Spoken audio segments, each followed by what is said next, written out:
Good evening, folks. Good evening. Thank you. If I could have everybody's attention, my name is David Good. I'm the Constituent Services Administrator for Chesterfield County. I promise I will be the most brief portion of your presentation tonight. But I did want to take just a moment to talk about this slide that's in front of you on the screen. We do like to take these opportunities when we have a captured audience to encourage you to look at the many different ways that we engage with the public.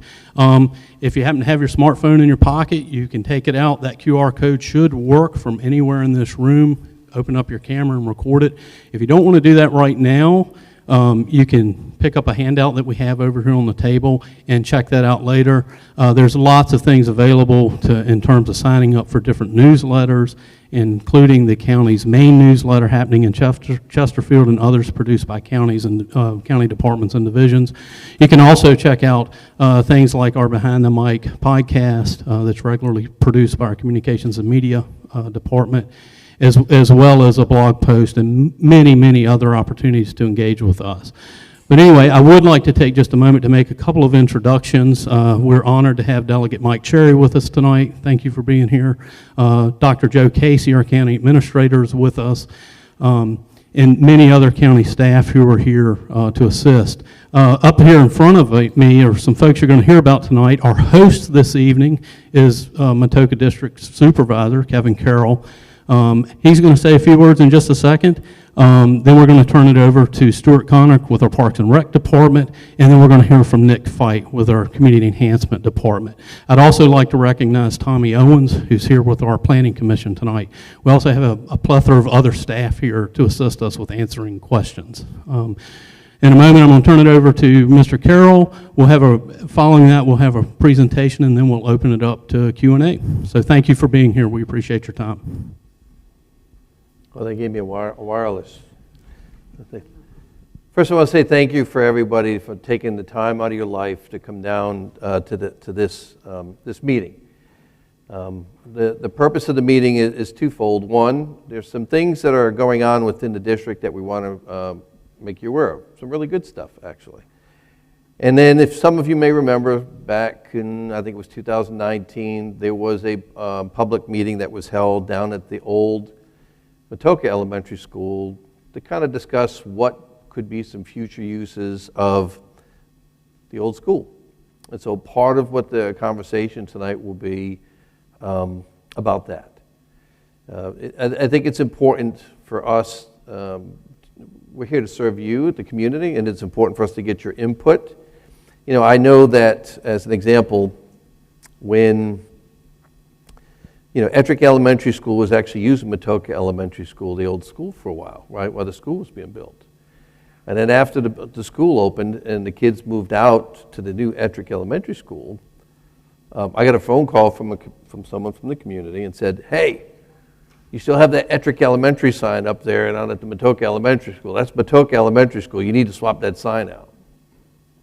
Now, what struck me about that is that there's still a lot of people who went to that school as a kid who live in this community. And it means something to them. And that's important. And so we want to get input from the community about what we can do with the school now that it's come back from the school system to the county. And it's a continuing conversation from what we had back in 2019 to now. We have some ideas we're going to share with the community and get your input as well. But there's some really other good things that are happening in the district that we want to share with you, so that's going to be part of what it is. And then later on, we'll have a continuing conversation where you have an opportunity to ask any questions that you may have or make any suggestions that you may have. And I think we've got someone who will be taking notes on that. So we'll be able to make sure we have all the information. So I'm going to turn it over now to Stuart. And let's get started with the presentation. Thank you. Thank you, Mr. Carroll. Again, Stuart Connick is my name. I'm Assistant Director with Parks and Recreation. And I will be doing the first part of the presentation, where we look at what is the old Matoaca Elementary School, what's the site, go back from our notes on some of the community conversations we had back in 2019. And then also, not when we're going back, we're going to go forward too. What are some of the things that have happened down here in the community as far as the county investing in what the greater Matoaca area could be about? After I finish with that, then up here, Nick will take over and he'll start presenting sort of a synthesis of the ideas that we had 3 years ago, some ideas that the county staff have now, and how they could be translated into a new use for the school. And when we're finished, then we'll have a conversation on what you think.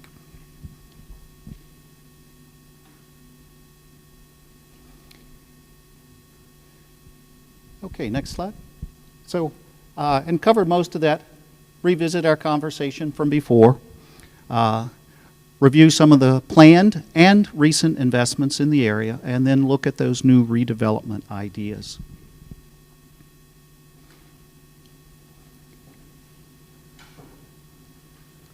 Lost my next man. Next slide. So here's the site. It is about 11 acres. It's 4 parcels. It's the main school parcel there circled in red. Then there's 2 other parcels across Lee Street that are undeveloped. You know, on the school parcel is the school itself and then the playground area. And then recently, county acquired a residential property right on the corner of Jackson and Lee Street. So we have about 11 acres to work with. It's currently zoned R7, which is one of the lowest size lots for residential. And the county's land use plan, that's our guidance plan, suggested for suburban residential 2 uses. Next. So we take a look now. Just a few pictures on the site, and I saw a couple of nods out there that I went to school here, so folks are familiar with it. You know, upper left is an aerial looking at the front of the school. The next picture to the right is really nicely landscaped in the front. It's got a good presence on River Road. Then the other slides are showing you some of the courts and athletic areas that are behind the school. And then the last slide down on the left is the undeveloped area across Lee Street. So a few facts and figures, and covered most of them. School's got a long history. 1937 is when the first school opened. And then you can see it remained a school until the spring of 21 when it was closed, when the last students left.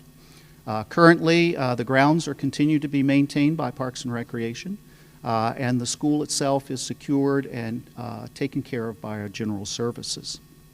Next slide.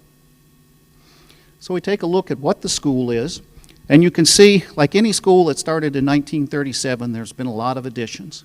So we started with a very nice brick building, 2-story in the front. Then over time, they've added a wing to the west, they've added a wing to the right, and 2 learning pods. So that's sort of the beginning of what we have. Besides the school classrooms, there are a number of nice larger spaces in there, a multi-purpose room in the middle, the library, and then the cafeteria. So it's a diverse group of spaces to consider how we might reuse the building. Next slide. And here are a couple of shots. This is exactly how it looks right now. I was just down there last Thursday. So you can see in the upper right, that's one of the typical classrooms that's up on the 2nd floor. It's got some nice lighting. You can see the old locker space there at the end of the picture. Next one over to the right is the cafeteria space. Bottom left is the multi-purpose room, not really a true gymnasium there, but it's a very nice space with a stage. And then the last one on the bottom right is a corridor. It just shows you, even though it's an older school, it had some nice corridors, good circulation space within the building. And all of that adds up to ease of looking at different kinds of uses that might go in there. Next slide. So let's go back 3 years. What were we talking about then? Actually had 2 meetings and several committee meetings in June through December of 2019. That we're looking at how can we use this school after the school system's finished with it that makes sense for the community.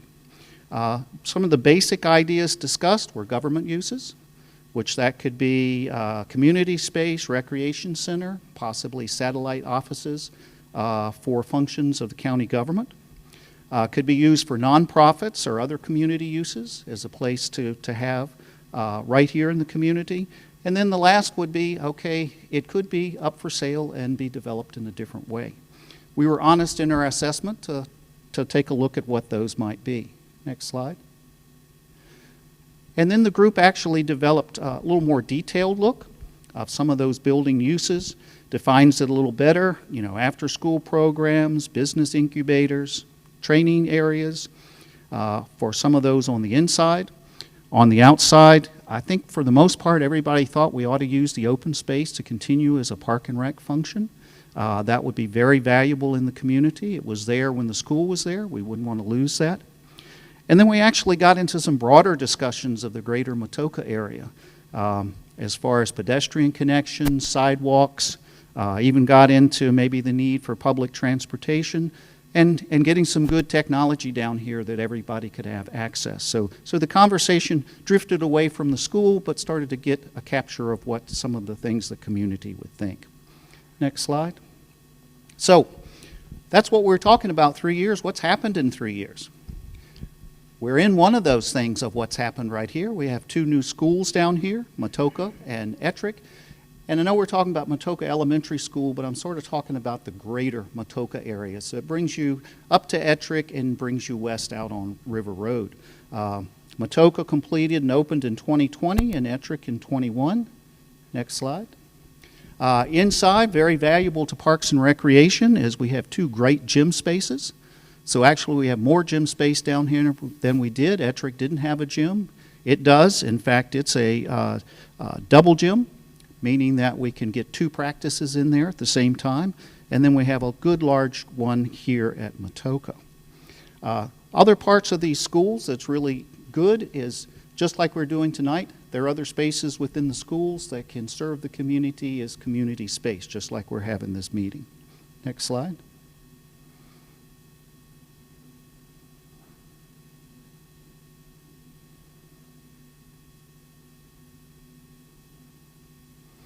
So let's go on purely Parks and Rec end.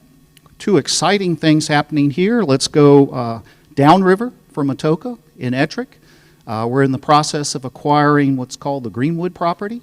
It's 38 acres along the river for about a half a mile, as well as 18 islands. It's going to be a great resource. It hasn't been available for public use, but in the next several years you'll have public access there.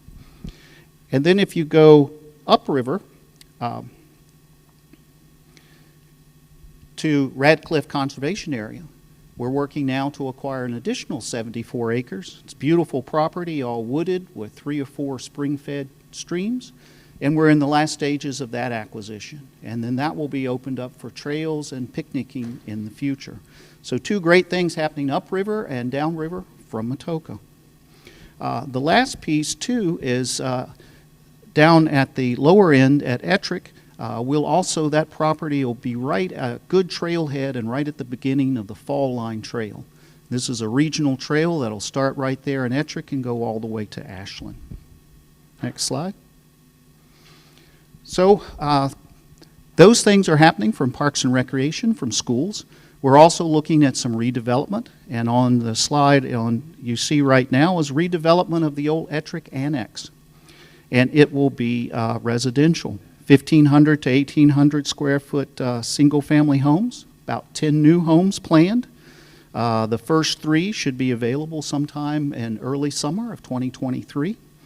And they will sell for an affordable price of $175,000. So excited about that coming down the line. Next slide. So we go, and Mr. Gu talked about the bond referendum, and there's materials here. There are 2 projects in the Matoaca-Ettrick area in the bond issue. One is the library. That is planned to have a major expansion. It's one of our smallest libraries right now at 8,000 square feet. It will be expanded to 25,000 square feet. And the 2 pictures down at the bottom talk about some of the community spaces that will be available in that library. Large meeting rooms, business areas with community access, as well as the library itself will be expanded for its normal collections of books, magazines, digital media as well. Exciting opportunity here. And at the end of the question and answers, we have Director Mabe, our library director, with us. If anybody has any more detailed questions, he'll be happy to help you with that. Next. So the last is public safety enhancements. Down on the bottom, you see artist rendering of the two new Matoaca Fire Station, which will be at Hickory Road. It is under construction right now and scheduled to be finished in about a year. This will greatly assist the coverage for fire and EMS down at this part of the county.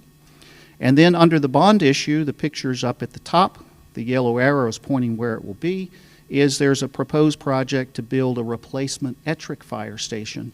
And it'll be right across the street from the new Ettrick Elementary School.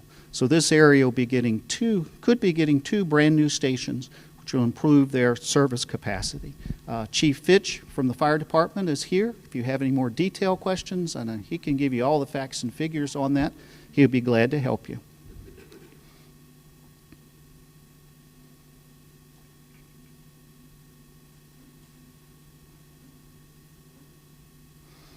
All right, so take a pause right now before we transition over to Nick. If anybody has any questions on the materials that have been covered so far.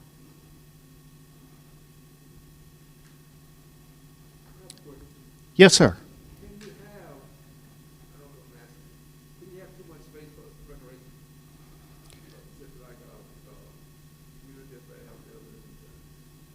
can you have too many spaces like that? Can you have too many? The question was, can you have too many community spaces within a building? I don't know that you really can. Not in the building per se, but around the county. Well, I think it's our goal between the school system, between parks and recreation, between libraries, all have community spaces, to try to get them distributed throughout the county so everybody has a resource that they can call sort of close to home in their own. All right, this time I'll turn it over to Nick. Thank you. Can we go to the next slide? Hi, my name is Nick Feit. I work in Community Enhancement. Community Enhancement is a department that's relatively new in the county. We have three kind of core teams. One is the Keep Chesterfield Beautiful. The other is our code enforcement team. And the third is kind of a housing and community development team, which provides grants that we get with money from the federal government. So hearing what you saw and thinking about things that have happened since 2019, we had some kind of broad goals about what to do with the school building. And what we've heard are we want to retain the school building in a purposeful way. We want to improve and keep the park space as well as some interior community recreation space. We want to add possibly housing or some kind of infill in some of the on-use space on the site. And we want to make some improvements that really build upon the village feel of Matoaca. So we've put together these preliminary community goals and objectives for what we might do with the site. And I'm just going to go through and show you kind of a preliminary idea of what you might do with the school. There's going to be three parts to that. One is what's done with the school building. The second is what might come with the park space. And then the third is what kind of housing you might add on the back of the space. So can we go to the next slide, please? So the first part is something you may or may not have heard of. Often when buildings are at the end of their useful life, that is, what they're being used for is no longer going to be in, like a school that's been replaced by a bigger school, a more modern school. Someone will reuse the building for another purpose, and that's called adaptive reuse. It's done lots of places, more often maybe in urban places where there are older buildings and more of them to work with, but nonetheless, they're done all over the country. And in this case, we are considering reusing the building for senior housing. There's space for about 30 to 36 apartments in there, and I'll get to more of that. We want to add some improvements to the park space, and we want to add some additional housing in the back, as well as having a community space within the building, just like what I said before. We can go to the next slide. So what housing might look at Matoaca, this is very preliminary, just kind of basing on what size is there could be room for, say, 30 to 36, 600 to 800 square foot apartments. And I'll show you plenty of pictures of them coming up. The gymnasium, a large portion of that could be used for a recreation space or multiple recreation spaces, or commercial spaces, say a daycare or a restaurant or something like that. And then the frontage along Jackson Street, if you remember, that's the street kind of at the back of the school site. There's room there for 8 to 10 quarter-acre single-family lots, which are about the same size as the lots in Matoaca. We can go to the next slide. So this is the William Byrd School. This is outside of Roanoke. This is the first example of a school I wanted to show you that's been reused as housing. And you can see there, there's a good overhead of what an apartment looks like. So you have your kitchen and your bathroom, as well as a bedroom, laundry, and a closet. Can we go to the next slide? And this is what it would look like on the inside of one of the units. And you can think the school has those large windowed classrooms in the upper portion. So this is a pretty good example of what an apartment might look like in the building. Can we go to the next slide? And here's a picture of the kitchen and the bathroom. This is another school in near Lynchburg. This is Madison Heights. And often when you reuse a building like this, you need to keep certain historic elements. So you'll see there are chalkboards and the dados in the hallway and other things like that. So this shows just there's a chalkboard in your bedroom. Some people like it. Let's go to the next slide. Again, here's the kitchen, similar to what we saw before, but see those cabinets there? That's a good example of same kind of thing you saw in the Matoaca school. Those are kept in that someone's closet space. Let's go to the next slide. This is the Cape Charles School. This is in Cape Charles, Virginia, which is on the eastern shore. And this is a smaller project. There's only 18 apartments in here. But can you go to the next slide, please? But as you see, if you were looking out the rear of the building, it's right on a park. So this is a very, it's a great example of how you have that village feel and can marry kind of a building with the park space. And can we go one more? So this is ground level looking back at the building. So there's a community space there and a gazebo. They have music there and things like that. And then next to the building that's hard to see, there are tennis courts, a basketball court, and a playground. Let's go to the next slide. This is in Richmond. This is the old Highland Park Public School. And if you look there at the doorway, and let's go to the next slide, you can go right in the doorway and up this flight of steps, and this is the community space there. So very similar kind of, I guess this is the historic take on what you're looking at right behind me. But this is available to the community for birthday parties, for movie nights, for other things that you may want. There's a kitchen there, it's right there.